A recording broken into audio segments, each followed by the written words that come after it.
بسم اللہ الرحمن الرحیم۔ باب فی الاقتصاد فی العبادہ۔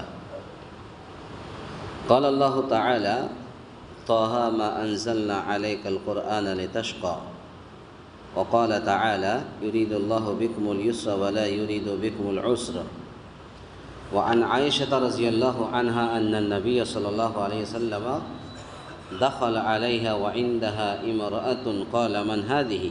قالت هذه فلانة تذكر من صلاتها، قال مه عليكم بما تطيقون فوالله لا يمل الله حتى تملوا، وكان أحب الدين إليه ما داوم صاحبه عليه، متفق عليه۔ اب یہاں سے ایک نیا باب شروع ہو رہا ہے۔ باب ہے اطاعت، نیکی اور بھلائی کے کاموں میں میانہ روی اختیار کرنے کا بیان۔ اس سے پہلے وہ باب گزر چکی، وہ باب چل رہا تھا نیکی اور بھلائی کے راستے بہت ہیں، یہ بیان کیا۔ اب یہاں پر بتا رہے ہیں کہ نیکی اور بھلائی کے کاموں میں میانہ روی یعنی درمیانی راہ، اعتدال راہ اختیار کرنا چاہیے، نہ ہی بہت ہی زیادہ آگے نہ بہت ہی پیچھے، یعنی میڈیم جس کو بولا جاتا ہے، یعنی وہ میانہ روی اختیار کرنا چاہیے، اسی کا بیان ہے۔ اس سلسلے میں اللہ رب العالمین نے فرمایا سورہ طٰہٰ آیت نمبر 1-2 کے اندر کہ ما انزلنا علیک القرآن لتشقى، ہم نے یہ قرآن تجھ پر اس لیے نہیں اتارا کہ تو مشقت میں پڑ جائے۔ اور پھر اللہ رب العالمین نے فرمایا یرید اللہ بکم اليسر ولا یرید بکم العسر، سورہ بقرہ آیت نمبر 185، کہ اللہ تعالیٰ تمہارے ساتھ آسانی کا ارادہ کرتا ہے، وہ تمہارے ساتھ تنگی کا ارادہ نہیں کرتا۔ پتہ یہ چلا ان دونوں آیت سے کہ اللہ رب العالمین ایک انسان کو کسی بھی معاملے میں مشقت پر نہیں ڈالتا بلکہ آسانی پیدا فرماتا ہے۔ اس سلسلے میں حضرت عائشہ رضی اللہ عنہا سے روایت ہے کہ نبی کریم صلی اللہ علیہ وسلم ان کے پاس تشریف لائے، ان کے پاس ایک عورت بیٹھی ہوئی تھی، تو آپ صلی اللہ علیہ وسلم نے پوچھا یہ کون ہے؟ حضرت عائشہ رضی اللہ عنہا نے جواب دیا یہ فلاں عورت ہے جو نفلی نمازیں کثرت سے پڑھتی ہے۔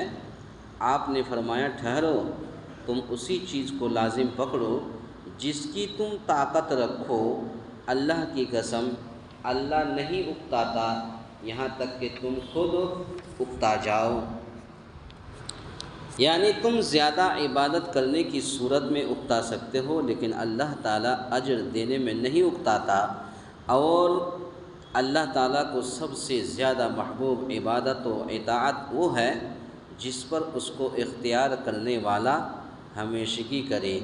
اس حدیث کو امام بخاری، امام مسلم رحمۃ اللہ علیہ نے اپنی اپنی حدیث کے اندر نقل کیا ہے۔ یہاں پر کہہ رہے مہ یہ تھی اور زجر یعنی روکنے اور ڈانٹنے کا کلمہ ہے، لا یمل اللہ، اس کا ثواب اور اجر ختم نہیں ہوگا، اور تم سے اکتا جانے والے کا صاف معاملہ نہیں فرمائے گا کہ تم اکتا جاؤ اور عمل چھوڑ دو، اس لیے تمہارے شایانہ یہی بات ہے کہ تم وہ عمل اختیار کرو جس پر تم ہمیشگی کر سکو، تاکہ اس کا ثواب تمہارے لیے اور اس کا فضل تم پر ہمیشہ رہے۔ اس حدیث کا مطلب یہ ہے کہ اس میں طاقت سے زیادہ عبادت کرنے سے روکا گیا ہے۔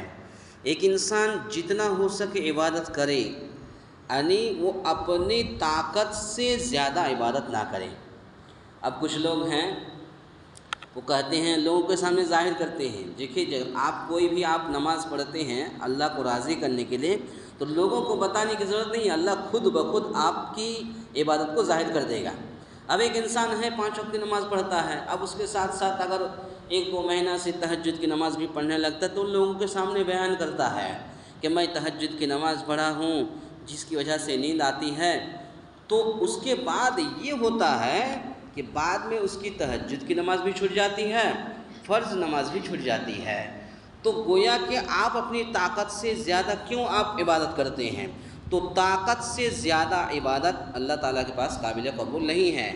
آپ کو جتنی طاقت ہے اتنی ہی استطاعت کے مطابق آپ نفل نماز یا نفل عبادت کریں، تو اسی کا ذکر ہے کہ اس میں طاقت سے زیادہ عبادت کرنے سے روکا گیا ہے، کیونکہ اس میں اندیشہ ہے، ڈر ہے کہ چند روز کے بعد انسان اکتا جائے اور عبادت بالکل ہی چھوڑ بیٹھے۔ دیکھیے دے دیا ہے، ظاہر سی بات ہے کہ انسان اگر تہجد کبھی نہیں پڑھتا اور پھر 2 مہینہ 3 مہینہ سے پڑھنے لگے تو پھر بعد میں یہ حالت ہوتی ہے ان کی کہ وہ تہجد بھی چھوڑ دیتا ہے اور 5 وقت کی نماز بھی چھوڑ دیتا ہے، تو گویا کہ یہ صحیح نہیں ہے۔ آپ 5 وقت کی نماز مت چھوڑیں، تہجد آپ چھوڑ دیجئے، اس لیے کہ آپ اپنی طاقت سے زیادہ عبادت مت کیجیے۔ اس لیے عبادت و اطاعت و طاعت میں بھی میانہ روی ضروری ہے، نہ ہی حد سے زیادہ بڑھے اور نہ ہی حد سے زیادہ آپ کم میں ہوں، بالکل درمیانی راہ، بالکل اعتدال راہ اختیار کرنا چاہیے۔ دوسری چیز یہ معلوم ہوئی کہ اللہ کو وہ عمل بہت پسند ہے جو ہمیشہ پابندی کے ساتھ کیا جائے، اور اگر آپ فرض نماز کے ساتھ ساتھ اگر نفل نماز کا بھی اہتمام کرتے ہیں تو بہت اچھی بات ہے، اس سے اچھی بات ہو ہی نہیں سکتی۔ جو ہمیشہ پابندی کے ساتھ تہجد کی پابندی کرتا ہے، تو جو لوگ ہمیشہ تہجد کی پابندی کرتے ہیں، لوگوں کے سامنے بیان نہیں کرتے ہیں، تو اللہ اس کی عبادت کو لوگوں کے سامنے ظاہر کر دیتا ہے۔ آپ کو ظاہر کرنے کی ضرورت نہیں، اللہ ظاہر کر دیتا ہے، چاہے تھوڑا ہی ہو۔ انسان کو وہ عمل اللہ رب العالمین کو وہ عمل بہت پسند ہے جو ہمیشہ پابندی کے ساتھ کیا جائے، چاہے تھوڑا ہی کیوں نہ ہو، 4 رکعت ہی کیوں نہ ہو، 2 رکعت ہی کیوں نہ ہو، 6 رکعت ہی کیوں نہ ہو، کیونکہ ہمیشگی والے عمل کا اجر بھی ہمیشہ ملے گا۔ آپ اگر کوئی بھی عبادت آپ ہمیشہ کے لیے کر رہے ہیں تو آپ کو ہمیشہ اجر ملے گا، ثواب ملے گا، بخلاف چند روزہ عمل کے کہ اس کا اجر بھی چند روزہ ہی ہوگا۔ اب آپ اگر چند دن آپ نے نفل عبادت کر لی تو چند دن ہی آپ کو ملے گا، باقی دنوں کا نہیں ملے گا۔ پتہ یہ چلا، حدیث کا خلاصہ کلام یہ ہے، اور قرآن کی آیت سے ہمیں معلوم یہ ہوا کہ اللہ رب العالمین نے انسان کو یہ پیغام دیا کہ طاقت سے زیادہ عبادت نہ کرے، اپنی طاقت سے زیادہ انسان کو عبادت کرنے سے روکا گیا ہے۔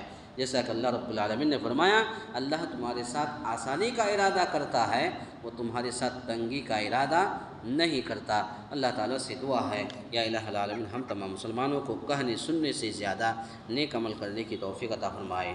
آمین۔ اقول قولی ھذا استغفر اللہ لی ولکم ولسائر المسلمین واستغفروہ انہ هو الغفور